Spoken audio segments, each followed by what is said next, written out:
Polemik pengesahan undang-undang terus bergulir. Demo penolakan terus terjadi hingga hari ini. Buruh dan mahasiswa turun ke jalan menyuarakan aspirasi mereka. Namun sayangnya sejumlah demo berakhir ricuh. Disinyalir beredar berita bohong atau hoaks tentang isi Undang-Undang Cipta Kerja yang membuat buruh dan mahasiswa turun ke jalan. DPR dan pemerintah menyatakan bahwa informasi yang tidak tepat beredar di masyarakat terkait Undang-Undang Cipta Kerja.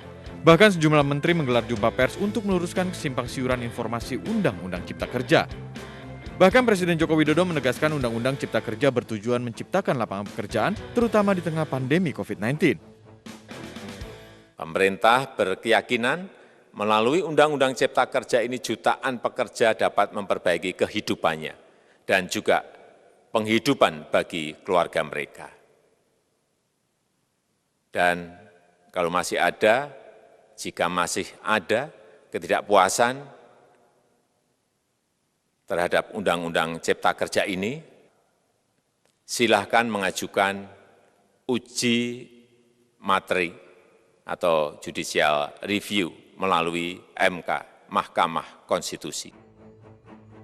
Terdapat sejumlah informasi hoaks yang beredar di masyarakat, di antaranya soal uang pesangon yang dihilangkan. Faktanya dalam bab 4 pasal 89 perubahan dari pasal 156 Undang-Undang Tenaga Kerja, pengusaha wajib membayar pesangon dan uang penghargaan masa kerja.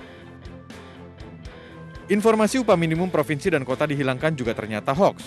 Faktanya upah minimum regional tetap ada dan dibayarkan per satuan waktu atau hasil. Beredar juga informasi menyesatkan soal hak cuti pekerja yang dihilangkan tanpa kompensasi. Faktanya dalam pasal 89 Undang-Undang Cipta Kerja diatur soal cuti pekerja, termasuk cuti tahunan dan cuti panjang. Terkait informasi outsourcing diganti dengan kontrak seumur hidup juga hoaks. Outsourcing ke perusahaan alih daya tetap dimungkinkan dan pekerja menjadi karyawan perusahaan alih daya. Masa buruh juga dibuat gerah karena hoaks PHK sepihak oleh pengusaha. Faktanya dalam pasal 90 diatur terkait PHK atas kesepakatan perusahaan dan pekerja. Terkait jaminan sosial marak beredar informasi jaminan sosial dihilangkan. Faktanya dalam pasal 89 Undang-Undang Cipta Kerja, jaminan sosial tetap ada dan ditambahkan jaminan kehilangan pekerjaan. Sementara untuk tenaga kerja asing tidak bebas masuk harus penuhi syarat dan peraturan. Sementara itu untuk tenaga kerja asing tidak bebas masuk dan harus penuhi syarat dan peraturan. Sementara itu Sekretaris Jenderal DPR RI Indra Iskandar menegaskan bahwa draft berjumlah 1035 halaman yang kini beredar merupakan dokumen terkini dari Undang-Undang Cipta Kerja. Tim Liputan iNews melaporkan.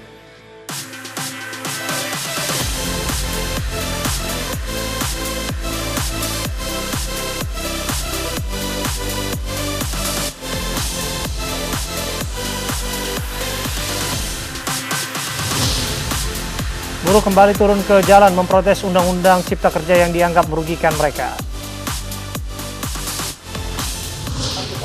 9 perusuh yang merusak fasilitas pabrik saat demonstrasi menolak Undang-Undang Cipta Kerja ditangkap polisi. Seorang pria di Aceh Timur tega membunuh bocah 9 tahun dan memperkosa ibunya.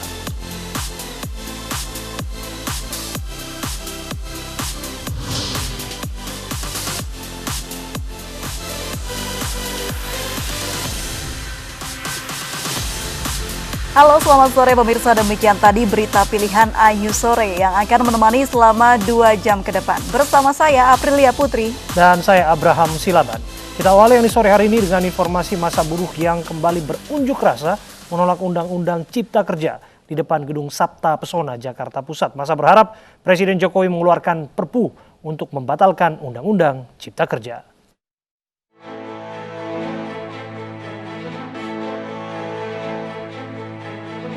Aksi menolak Undang-Undang Cipta Kerja terus bergulir. Di Jakarta, massa buruh berunjuk rasa di depan Gedung Sabta Pesona, Jalan Merdeka Barat, Jakarta Pusat. Massa menilai sejumlah poin di dalam Undang-Undang Cipta Kerja merugikan hak buruh seperti pengurangan pesangon, meluasnya sistem outsourcing, kontrak seumur hidup, dan sistem pengupahan yang bisa turun akibat undang-undang ini. Selain itu, Ketua KSBSI Eli Rosita Silaban menyebut belum menerima draft Undang-Undang Cipta Kerja yang telah disahkan DPR RI. Eli mengimbau buruh untuk tidak terprovokasi hoaks yang beredar. Itu ada yang salah sama sekali, jadi jangan terlalu terprovokasi dengan itu. Jadi jadilah serikat buruh cerdas, jadi buruh yang cerdas, jangan mau diprovokasi, jangan mau anarkis, karena tuntutan kita hanya undang-undang ketenagakerjaan ini bagaimana hak-hak Anda dikembalikan. Apa yang sudah Anda dapatkan selama ini, itulah yang akan Anda dapatkan. Kalau tidak bisa diperbaiki, tapi jangan didegradasi, siapapun tidak mau. Kalau pemerintah memang mau buka investasi, kita welcome, tapi jangan mengorbankan hak-hak buruh yang sudah bekerja sekarang, dan juga jangan mengorbankan buruh yang bekerja sekarang untuk pengangguran yang sedang ada. Itu tugas pemerintah dong. Rencananya massa akan konvoi ke Istana Negara, namun aparat kepolisian menghadangnya. Aparat kepolisian pun menyiapkan 450 personilnya untuk mengamankan aksi ini. Sedangkan pengamanan kami sendiri di sini ada khusus di sini ada 450 personil untuk jaga di Indosat ini. Massa buruh berharap Presiden Joko Widodo segera menerbitkan Perpu untuk membatalkan Undang-Undang Cipta Kerja yang telah disahkan DPR beberapa waktu lalu. Rencananya massa buruh akan terus menggelar aksi hingga 16 Oktober mendatang. Dari Jakarta, Vito Erlangga, Ahmad Muharlin, Anugrah Surya, iNews melaporkan. Jajaran Polda Metro Jaya menangkap pelaku kerusuhan unjuk rasa tolak Undang-Undang Cipta Kerja. Dari 1.192 orang yang ditangkap, sebanyak 135 orang ditetapkan tersangka. Polda Metro Jaya memproses hukum para pelaku perusakan dan pembakaran fasilitas umum yang menimbulkan kericuhan saat aksi unjuk rasa menolak Undang-Undang Cipta Kerja. Di Jakarta ada 1.192 orang yang ditangkap dan sebanyak 135 orang ditetapkan tersangka. Sedangkan di seluruh Indonesia pelaku kerusuhan yang ditangkap ada 5.918. Mereka ditangkap karena diduga membuat kericuhan. Selain itu, polisi akan menyesuaikan potensi ancaman dengan jumlah personel yang akan dikerahkan dalam penanganan unjuk rasa serupa di ibu kota. Kemudian dari unjuk rasa yang anarkis ini, ya, dari seluruh Indonesia ini, ada berapa yang kita amankan? Itu ada 5.918 orang kita amankan, ya. 5.918 orang kita amankan. Ya tentunya setelah kita amankan diapain? Ya kita lakukan pemeriksaan, itu ya, pemeriksaan. Jadi kira-kira setelah kita amankan di kantor polisi, kita periksa apakah yang bersangkutan dengan barang bukti yang ada, ya, apakah yang bersangkutan melakukan tindak pidana atau tidak, itu di sana. Bermacam-macam tindak pidananya, ada pengerusakan barang 170, ada menganiaya petugas, ada 351, ada perusakan 406, ada melawan petugas dan sebagainya, ya. Jadi itu yang bisa kita terapkan. Jadi dari 5.918 orang itu ada 167 orang, ya, yang statusnya menjadi penyidikan, ya. Kita sidik, itu ada 167 orang. Dan kemudian dari 167 itu 9 orang ditahan, gitu ya. Kenapa ditahan? Karena ancaman pidananya di atas 5 tahun, makanya dilakukan penahanan, gitu ya. Sedangkan Polda Metro Jaya telah mengamankan, yaitu sebesar 1.192 orang. Kemudian dari hasil pemeriksaan ada 135 orang yang berpotensi ditingkatkan ke penyidikan. Kemudian dari 135 orang tersebut yang sudah ditingkatkan ke proses penyidikan yaitu sebanyak 83 orang.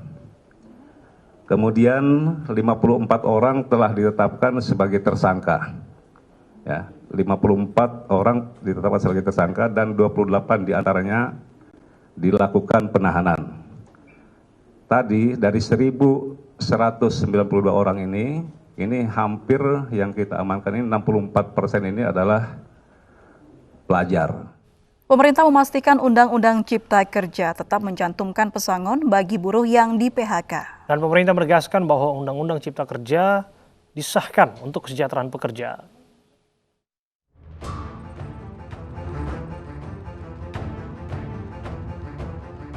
Undang-Undang Cipta Kerja yang disahkan 5 Oktober lalu di DPR RI menuai polemik. Salah satunya terkait upah buruh saat pemutusan hubungan kerja. Pemerintah pun menegaskan berulang-ulang jika Undang-Undang Cipta Kerja tetap mencantumkan upah atau pesangon bagi buruh yang di-PHK. Dalam Undang-Undang Cipta Kerja pesangon tetap diatur, tetapi menjadi 25 kali upah. Sementara dalam Undang-Undang Ketenagakerjaan Nomor 13 Tahun 2003, pesangon PHK maksimal 32 kali upah yang ditanggung perusahaan.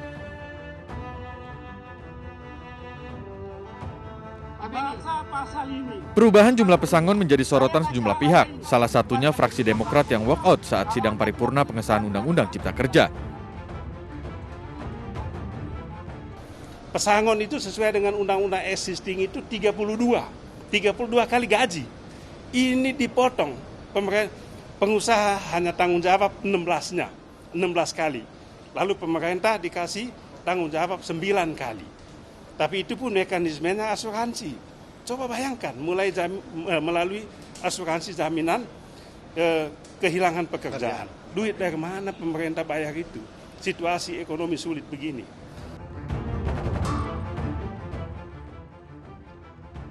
Namun terkait pesangon yang ditanggung pemerintah, Menteri Ketenagakerjaan telah menjawab dengan adanya jaminan sosial tambahan, yakni jaminan kehilangan pekerjaan.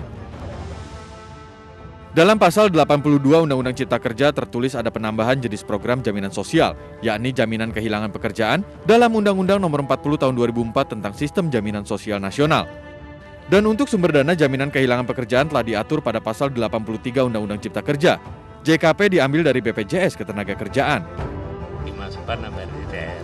Kalau RDTR besaran anggaran program jaminan kehilangan pekerjaan juga telah ditetapkan sebesar 6 triliun rupiah yang bersumber dari anggaran pendapatan dan belanja negara.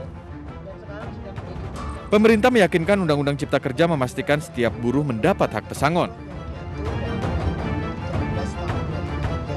Undang-undang ini lebih memberikan kepastian bahwa hak pesangon itu diterima oleh pekerja atau buruh dengan adanya skema. Di samping pesangon yang diberikan oleh pengusaha, pekerja mendapatkan jaminan kehilangan pekerjaan yang ini tidak dikenal dalam Undang-Undang 13 2003. Jaminan kehilangan pekerjaan yang manfaatnya berupa cash benefit, vocational training, dan pelatihan kerja. Upah pemutusan hubungan kerja dihitung dari uang pesangon, uang penghargaan masa kerja, dan uang penggantian hak. Namun ada satu pengurangan item-item penghitungan uang penggantian hak dalam Undang-Undang Cipta Kerja yang sebelumnya diatur dalam Undang-Undang Ketenagakerjaan. Yakni tidak adanya penggantian perumahan serta pengobatan dan perawatan ditetapkan 15% dari uang pesangon dan atau uang penghargaan masa kerja bagi yang memenuhi syarat. Sementara 3 item lain tetap diatur.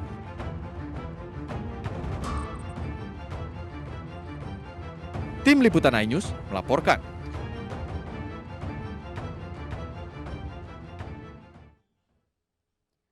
Dua wartawan ditabrak mobil saat meliput aksi unjuk rasa menolak Undang-Undang Cipta Kerja di Pematang Siantar, Sumatera Utara. Diduga pengendara lalai saat melintasi aksi massa.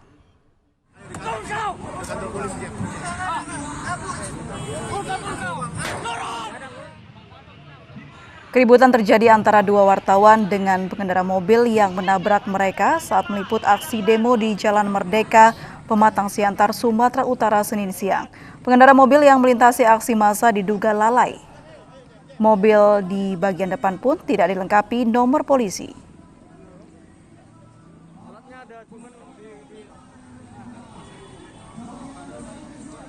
Akibat kejadian ini, arus lalu lintas terganggu hingga menyebabkan kemacetan.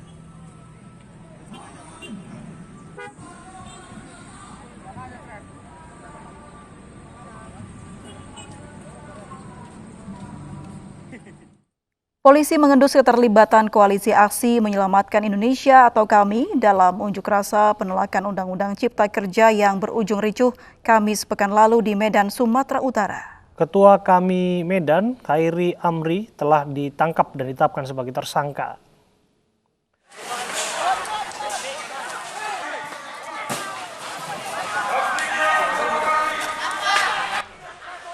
Polda Sumatera Utara mengendus keterlibatan kelompok tertentu dalam aksi unjuk rasa di depan gedung DPRD Sumatera yang berujung ricuh.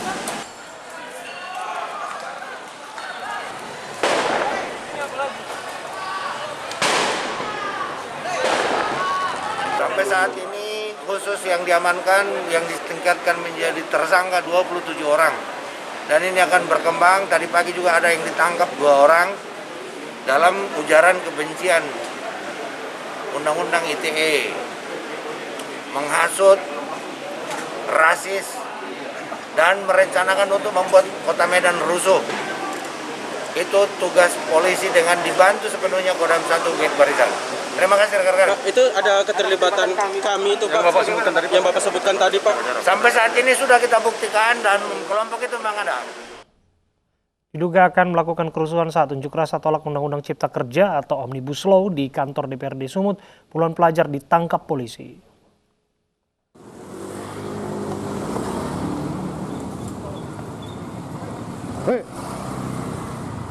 Polisi menyisir sejumlah lokasi yang tidak jauh dari kantor DPRD Sumatera Utara. Diduga para pelajar ini akan menyusup ke barisan pendemo dan berbuat rusuh yang terjadi beberapa waktu lalu. Para pelajar ini pun lari kocar-kacir, namun mereka tertangkap oleh petugas dari Polsek Medan Baru. Saat diperiksa, para pelajar ini mengaku mendapatkan ajakan demo dan berbuat rusuh melalui pesan berantai WhatsApp. Bahkan ditemukan satu orang yang membawa tas dengan tulisan hinaan kepada DPR.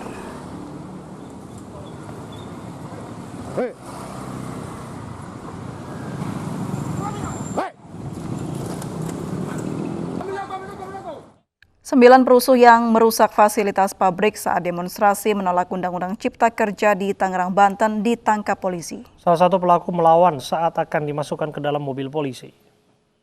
Hei, kamu melawan kamu, hei.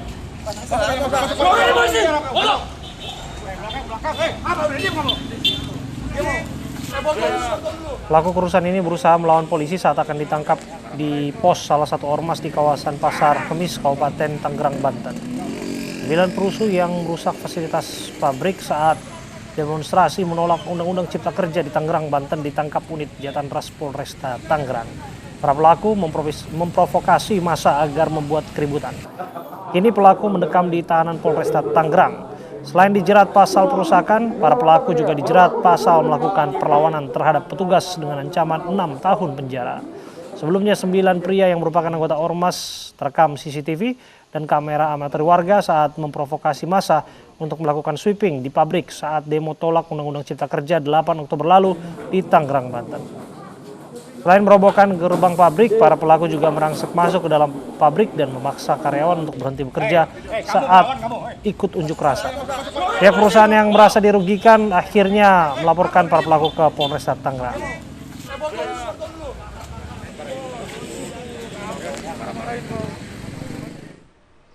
Direktorat Reserse Kriminal Umum Kepolisian Daerah Jawa Barat menetapkan 7 pengunjuk rasa sebagai tersangka atas dugaan penganiayaan dan penyekapan terhadap anggota kepolisian saat demonstrasi penolakan Undang-Undang Cipta Kerja di Gedung DPRD Jawa Barat 8 Oktober lalu. 3 orang diantaranya ditahan di Mapolda Jabar, sementara 4 lainnya tidak ditahan. Sebelumnya polisi menangkap 75 pengunjuk rasa, namun hanya 7 orang yang ditetapkan tersangka. Para tersangka ini menganiaya seorang polisi saat kericuhan pecah di Jalan Sultan Agung, Kota Bandung. Korban dipukuli menggunakan sekop di bagian kepala dan disekap di posko logistik pengunjuk rasa. Para tersangka dijerat pasal 170 dan 351 dengan ancaman lebih dari 5 tahun penjara.